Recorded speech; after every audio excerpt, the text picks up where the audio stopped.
this new 5G factory of the future that was stood up in Texas several years ago. This is the flagship facility where all of the Ericsson's 5G equipment is manufactured in the United States. And this was a new factory build.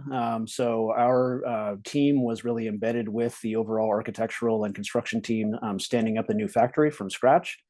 They had a number of interesting operational criteria, really most of which centered around decarbonization. Ericsson, to their credit, has a very strong decarbonization program and holds that in a high regard. So that was one of the goals. The factory was also LEED Gold certified, and we were involved in the LEED Gold certification, including part of the commissioning and enhanced commissioning. And the project was rolled out in several phases and is ongoing. So some of the work is now operational, while other phases are still pending. The solutions developed so far for the 5G factory include about a 25% baseload offset with on-site renewables as a first step. That also included some significant integration of EV charging equipment.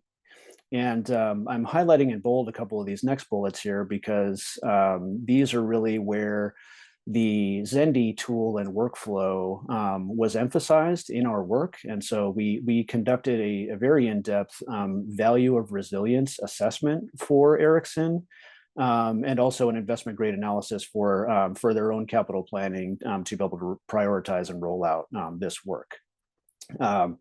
As you can see in some of the results, we delivered some of the early stage work, as I'd mentioned, and there's ongoing work still to further decarbonize, add deeper resilience, and continue this programming. Let's see, I'll move to the next slide here to get into a little bit of depth on that. If you could, thanks, Lulu. So I know this is a dense slide with a lot of information. The intent here is not to go through all the details of this, but really just to illustrate some of the interesting depth of analysis that was conducted in this work so far. So you can see that we really had a multivariable analysis that included the decarbonization goals, the resilience goals, and a layered analysis that addressed the value of resilience approach that we took. And essentially, the value of resilience approach is something that we've been refining with a couple of other industry partners over the years, and really is intended to provide an objective approach to analyzing resilience and the value of resilience of certain functions when sometimes those can be very nuanced and tricky to put a dollar value on to ultimately get a dollars and cents cost benefit analysis.